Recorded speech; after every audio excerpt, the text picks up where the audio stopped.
उस आदमी के साथ इतनी बड़ी बड़ी पार्टियां क्यों है? पार्टी है, वो स्वतः अपने अपने बल पर सरकार नहीं बना सकते हैं, वो जानते हैं। तो ये और बड़ी कलाकारी है। हाँ, एक कलाकारी मानिए उसको। इंजीनियर हैं, पैकेज पर जाते हैं, वो अलग मामला है, वो अलग मामला है। लेकिन इनका कोई अपना जनाधार नहीं है।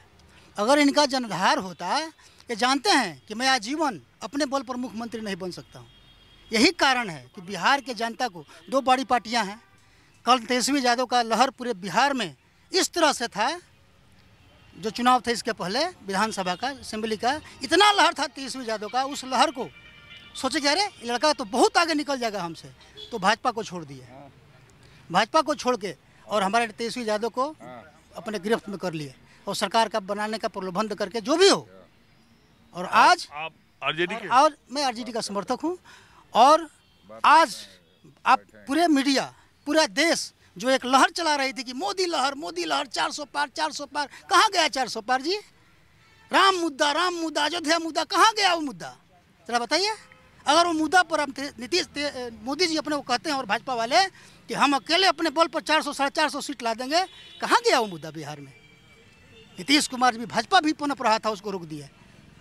नीतीश कुमार जी जानते हैं कि ये दोनों पार्टियां अगर अपने बल पर कोई सरकार बना लेगा, भाजपा या राजद, तो हम नहीं बन पाएंगे। नीतीश कुमार बिना जनाधार के नेता हैं। उनका मुख्यमंत्री बनने का पिछले दिनों आपको याद होगा, शहाबुद्दीन जी मरने, स्वर्गीय शहाबुद्दीन ने एक बात कही थी कि परिस्थितियों के सीएम है नीतीश कुमार। ये बात आज सटीक बैठती है। ये परिस्थिति बस दूसरे हर पार्टी को अपने गिरफ्त में कर लेते हैं। और राजनीति के इंजीनियर हैं, इंजीनियर तो वो तो कंपनी बदल देता है पैकेज पर, उसको जहाँ जितना होता है उसको बदल देता है। बताइए, देश की राजनीति को 1990 से लेके 2014 तक करीब 2-4 साल आप कम ज़्यादा कर सकते हैं, उसमें लालू प्रसाद यादव की भूमिका और उनके तमाम पैतरे आपको पता है। जो आदमी मनमोहन सिंह सरकार को 24 सांसदों के बदौलत लाठी के बल पर हाँकते रहे, रेल मंत्रालय लिया, जो चाहा वो किया उन्होंने यूपीए गवर्नमेंट एक में। और उनकी आप राजनीतिक कौशल को जानते ही हैं। लालू प्रसाद यादव जैसे आदमी को अगर 3 बार झटका दे दिया नीतीश कुमार ने, और आप अमित शाह चाणक्य हैं, नरेंद्र मोदी चाणक्य हैं, इन लोगों का भी झटका दे रहे हैं, आप इसमें नीतीश कुमार की मजबूती समझ रहे हैं कि कमजोरी समझ रहे हैं? नीतीश कुमार जी सोशलिस्ट हैं, ये सोशलिस्ट घराने से निकले हैं। लालू यादव जानते हैं कि मेरा भाई है ये।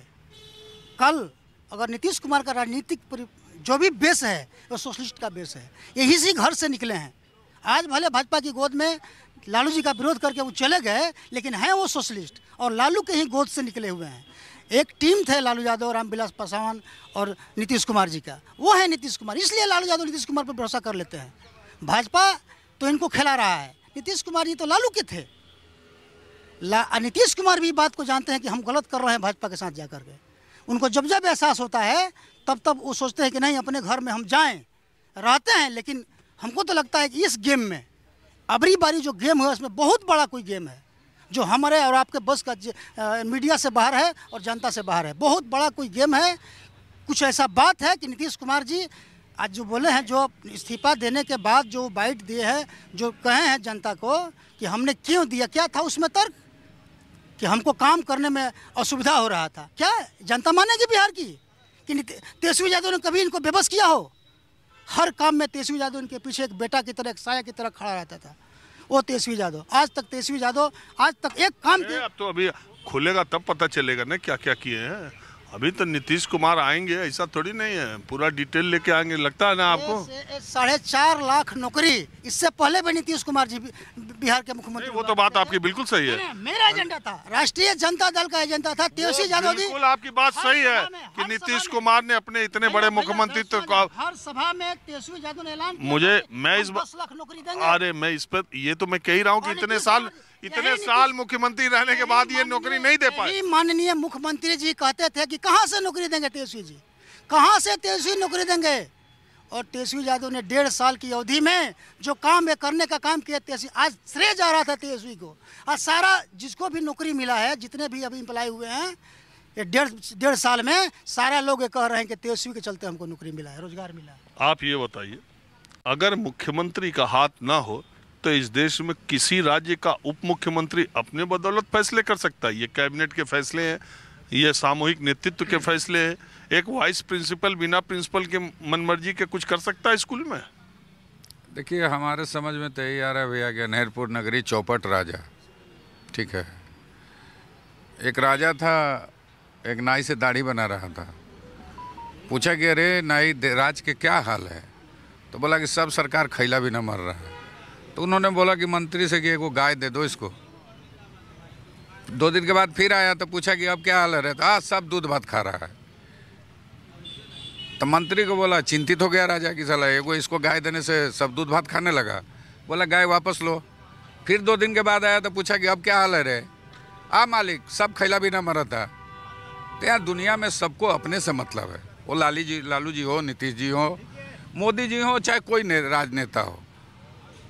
हम भी विधानसभा चुनाव लड़े हैं, लेकिन सबसे बड़ा आपका दुश्मन वही है जिसको आप अपना समझते हैं, और सबसे अच्छा दोस्त तो है यह जिसको आप अपना नहीं समझते हैं।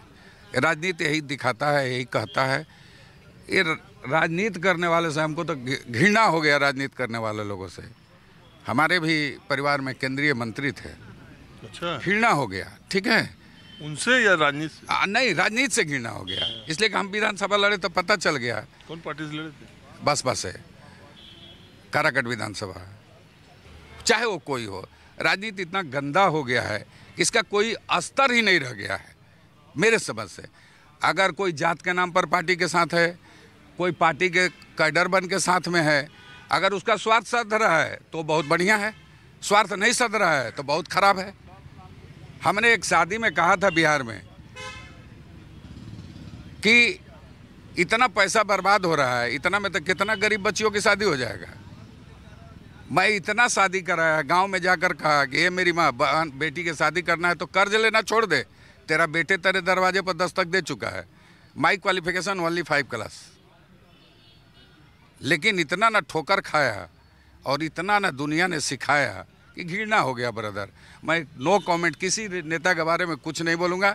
लेकिन आज 1 मिनट थोड़ा किस्सा कहानी भी हम सुनाते हैं। आपने जो वो बात कहा शादी दहेज और इसकी, तो मुझे याद आ गया नीतीश कुमार जी की शादी जब हो रही थी तो उसमें वो बहुत कम उम्र में उनकी शादी हुई, इंजीनियरिंग कर रहे थे। तो एक उन्हीं के परिवार के जानने वाले मीडिएटर ने शादी तय की और शादी का दहेज मैंने जितना पढ़ा एक किताब में वो 22 या 21 हज़ार रुपये था। लड़की वाले ने अपने मन से नीतीश कुमार के पिताजी को वो पैसा दिया था। नीतीश कुमार को जब ये पता चला कि ये दहेज का पैसा है, वो अपने घर गए और अपने एक दोस्त को साथ लेके गए कि पिताजी से कह दो अगर ये पैसा लिया गया तो मैं शादी नहीं करूँगा। और वही दोस्त लड़की के घर वाला पिता के पास गया, मंजू जी जो उनकी धर्मपत्नी थी, और उन्होंने कहा कि अगर आपने दहेज का पैसा दिया है तो नीतीश कुमार शादी नहीं करेंगे। उन्होंने कहा मैंने अपने मन से दिया है। नीतीश कुमार ने उसके बाद ये कहा कि कोई तड़क भड़क नहीं होगी और पटना के गांधी मैदान में लाला लाजपत राय भवन में सादे तरीके से वो शादी हुई। और 1973 जहाँ तक मुझे याद है 1973 में वो शादी एक चर्चा का विषय बनी और बाहर तक इसकी गूंज गई कि राम मनोहर लोहिया के सिद्धांतों पर चलते हुए नीतीश कुमार ने शादी का विरोध इस स्तर पर किया था कि अगर दहेज लिया गया तो वो शादी नहीं करेंगे। उस वक्त के नीतीश कुमार की इमेज ये थी। और उस वक्त एक किस्सा और है कि बिहार में बेरोजगार इंजीनियर बेरोजगारों का एक संगठन बना था और बेरोजगारी बहुत चरम स्तर पर थी। तब इंजीनियरों ने अपनी डिग्री फूंकने का फैसला किया। सारे नीतीश कुमार के दोस्त इंजीनियरों ने अपनी फोटो स्टेट कॉपी की डिग्री की फोटो स्टेट कॉपी को जलाया। नीतीश कुमार ने अपनी ओरिजिनल डिग्री ही जला डाली सिर्फ आंदोलन के लिए। नीतीश कुमार अपने छात्र जीवन में सिद्धांतों की जिस राजनीति पर आगे बढ़े थे, समय का पहिया चक्र ऐसा घुमा कि सत्ता के इर्द गिर्द ही वो रहना चाहते हैं। यही राजनीति की एक कड़वी हकीकत है। तो मैं अंत में बॉलीवुड की फिल्म का एक गाना उसकी लाइनों से अपनी बात खत्म करता हूँ।